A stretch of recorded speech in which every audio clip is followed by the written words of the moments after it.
আসসালামু আলাইকুম। ওয়ালাইকুম আসসালাম ভাই। কেমন আছেন? আলহামদুলিল্লাহ ভালো আছি ভাই। আপনি কেমন আছেন? হ্যাঁ, ভালো আছি। আপনার পরিচয়টা দিন ভাইয়া। ভাই আমার আমার নাম হচ্ছে মোহাম্মদ আলামিন হোসেন।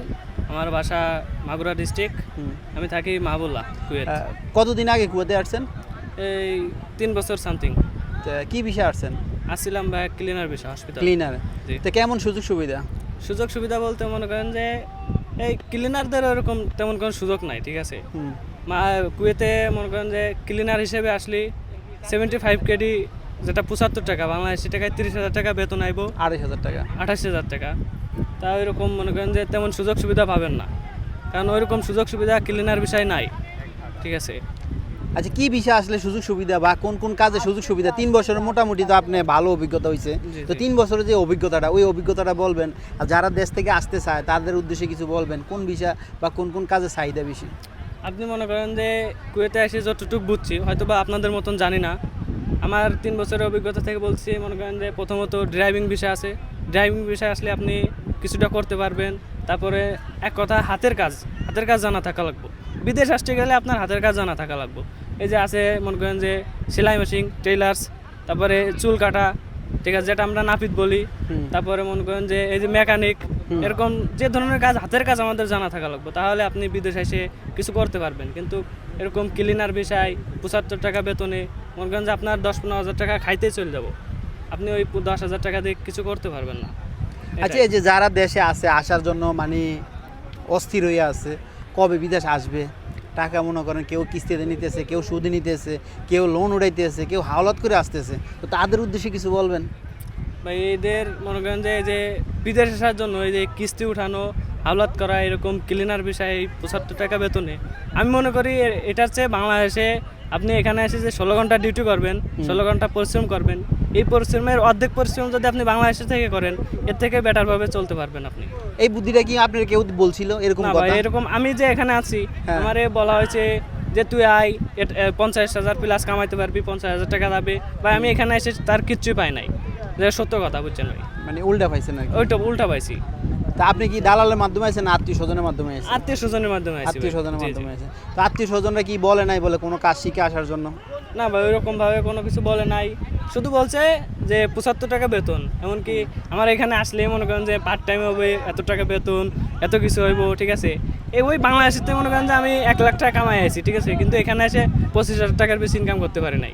মানে আচ্ছা। বাংলাদেশে শুনছি যে 1 লাখ টাকা কামাইবো। আচ্ছা, যখন নতুন আসছেন তখন কি কি সমস্যা আপনি সম্মুখীন হয়েছেন আর কি? কি কি সমস্যার ভিতরে পড়ছেন? নতুন যখন আসছি মনে করেন যে প্রথমত আসলেই মনে করেন যে একটা পরিবারের চিন্তা থাকে, যে সবাইকে ছেড়ে আসছি, এটার কষ্ট।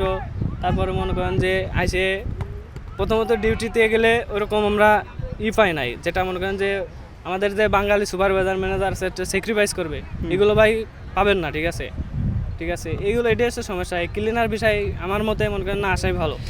বাসা কোনো সমস্যা হয়েছে কিনা বা চলাফেরা, খাওয়া দাওয়া? না ভাই, এইটা যে কুয়েত মনে করেন যে যত বাইরের দেশ আছে, প্রবাসীরা আছে, একটা কথা এটা মানতে হবে যে কুয়েত আসলে মনে করেন যে রুমটা আপনি ভালো পাবেন, হুম। কোম্পানির রুমগুলো আপনি ভালো পাবেন। তাই ছাড়া আপনি কোম্পানির ব্যবহার করেন, কোম্পানির সুযোগ সুবিধা করেন, একটা ভালো পাবেন না। ভাই আমরা তো আসছি মনে করেন অদক্ষ কর্মী হিসাবে, এই কারণে হয়তো আমরা মূল্যায়ন পাই না, ঠিক না? জি, জি। মানে আমার কথা যে সোজা সোজা আর কি, বাঁকা দ্বারা কোনো কথা না। তো আমরা যারা মনে করেন দেশে আছে, তো তাদের উদ্দেশ্যে আর কিছু বলবেন আপনি? ভাই আমি একটা কথাই বলতে চাই দেশের মানুষের উদ্দেশ্যে, আপনারা যদি প্রবাসে, হ্যাঁ প্রবাস জিনিসটা ভাই, আপনি প্রবাসে আসলে অনেক কিছু করতে পারবেন, সেটা দেশে থাকলে করতে পারবেন না। আপনি দেশে থাকলে যদি 50,000 টাকা কমান, আপনার কিন্তু এটা সেভিং হবে না। আপনি প্রবাসে আসেন, আপনি 30,000 টাকা কামালে 20,000 টাকা সেভিং হবে, এটা বলতে পারি। কিন্তু আপনি প্রবাসে আসার জন্য ওই ক্লিনার ভিসা, ওই মানুষের কথা শুনে যে এত টাকা কামাইবো, এত কিছু করব, এটা ভাই আপনি সুযোগ সুবিধা পাবেন না। ওই আপনি দালালে বলবে তুই এ করতে পারবি, এটা করতে পারবি, ওটা করতে পারবি, এই সুযোগ সুবিধাগুলো পাবেন না। আপনি যেটা শুনবেন আপনি মনে করেন যে তার বিপরীতটা পাবেন। সো দেশের মানুষের উদ্দেশ্যে একটা কথাই বলি, আপনারা বিদেশ আসার জন্য সব কিছু জেনে শুনে যাচাই বাছাই করে তারপরে বিদেশ আসবেন। আর সবচেয়ে বড় কথা হচ্ছে কাজ শিখে আসবেন। অবশ্যই অবশ্যই, হাতের কাজ সবচেয়ে আমি বড় তো কথা হচ্ছে কাজ ফার্স্টেই শিখে বলছি যে আসবেন। হাতের কাজ শিখে তারপরে যদি কাজ শিখে না আসেন তাহলে মনে করেন রাস্তায় রাস্তায় কান্না করতে হবে, ঠিক আছে, প্রতিনিয়ত কান্না করতে হবে। কারণ কুয়েত বা প্রবাস এমন একটা জীবন, মনে করেন প্রত্যেকটা মানুষ একটা না একটা সমস্যা আছে, জি জি জি। ঠিক না? প্রত্যেকটা মানুষ একটা না একটা সমস্যা আছে। কেউ ভিসা নিয়া, কেউ কাজ নিয়া, কেউ খানা নিয়া, কেউ কোম্পানি নিয়া, মানে প্রত্যেকটা প্রবাসীর জীবনে কুদ্দুর না কুদ্দুর কষ্ট আছে। সেটাই তো বললাম যে হাতের কাজ শিখে আসলে ভাই আপনি ইটা পাবেন, বুঝছেন। আর যে বর্তমানে সুযোগ সুবিধা মনে পাবেন। করেন আপনি দেশের কি জিনিস, কোন জিনিসটা মিস করেন? ভাই দেশে ছোটবেলা মনে করেন যে দেশে থাকে, মানে আমি বিদেশে আসার আগ পর্যন্ত, আগের দিন পর্যন্ত মনে করেন আমি জুলাই মাসের 30 তারিখে আসছি, ঠিক আছে, 29 তারিখে আসছি, 29 তারিখ শুক্রবার ছিল, ঢাকায় আসছি, বৃহস্পতিবার তামাতিক মনে করেন যে আমার জীবনটা সুন্দর ছিল বৃহস্পতিবার তামাতিক, কারণ আমি ওই দিনগুলো যেরকম এনজয় করছি, ঘুরে বেড়াইছি, খাইছি দাইছি, পড়ালেখা করছি, এটাই সবচেয়ে বেস্ট ছিল ভাই। আচ্ছা, তো আপনি যেহেতু পড়াশোনা করছেন দেশে, পড়াশোনার ফাঁকে যদি আপনি একটা কাজ শিখতেন তাহলে তো আপনার জন্য অনেক হেল্পফুল হতো বা আপনার সুযোগ সুবিধা ভালো হতো। তো তাদের উদ্দেশ্যে, যারা পড়াশোনা করে তাদের উদ্দেশ্যে আর কিছু বলবেন? ভাই যারা পড়াশোনা করে, আমি মনে করি পড়াশোনা করাটা হ্যাঁ জীবনে চলার পথে, হুম। পড়াশোনা না করলে ভাই আপনি বদমাইশ, খুন খারামি, সে রাজানি অনেক কিছু করবেন, চিন্তাই করবেন, মদ খাবেন, গাঁজা খাবেন। তো এর জন্য পড়াশোনা করা উচিত। আপনি পড়াশোনা করলে মনে করেন যে এইসব থেকে বিরত থাকবেন। আপনি পড়াশোনা করলে আপনার মেন্টালিটি হবে মনে করেন যে ভালো ভালো দিক দেখে হবে, কারণ আপনি পড়াশোনা না করলে এই দিকগুলো আপনি পড়াশোনার বাইরে পাবেন না। পড়াশোনার ফাঁকে ফাঁকে কিন্তু ফ্রিজের কাজ বর্তমানে বাংলাদেশে ভাই, কিন্তু এসির কাজও আপনি বর্তমানে পড়াশোনা করেন, এর ফাঁকে ফাঁকে পড়াশোনার কিন্তু কাজ কাজে শিখা যায়। আপনার কাজ মানে শিখা যায়। এক্সট্রিমলি আপনার কাজ করা লাগবে, হাতের হ্যাঁ। যে কোনো কাজ আপনার কাজ কাজ করতে শিখতে হবে। হবে। আপনি পড়ালেখা করেন, ঠিক আছে, আপনি পড়ালেখা কিন্তু বর্তমান যুগে আপনি এসএসসি পরীক্ষা তোমাদের আপনার রেগুলার ক্লাস করা লাগে। এসএসসি পরে আপনি যখন ইন্টারে ভর্তি হবেন তখন মনে করেন যে আপনার প্রতিদিন ক্লাসে না গেলেও হবে। হ্যাঁ। সো আপনি ওই ভর্তি হন, আপনি পড়াশোনা করেন, আপনি পরীক্ষার 1 মাস আগে আপনি মনে করেন যে কলেজে যান, যে এক্সামটা দেন, আপনি তার মধ্যে মনে করেন যে কোনো চাকরি, যে কোনো জব করেন, তাহলে মনে করেন যে আপনার ভবিষ্যতের জন্য ভালো হবে। আচ্ছা, আমি তো এই ধরনের তথ্যগুলো দেই, কেমন লাগে?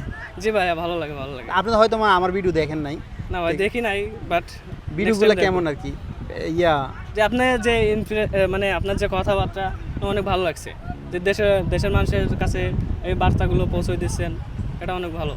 ওকে, ভালোবাসা অবিরাম, সাপোর্ট চাই অল টাইম। আর কে কোন ধরনের ভিডিও চান ইনশাল্লাহ কমেন্ট করবেন, আমি দেওয়ার চেষ্টা করব। তো আপনারা কি সপ্তাহে বের হন না জি ভাই, এইভাবে শুক্রবার সপ্তাহে বের হন? দিন ঘোরাফেরা করি।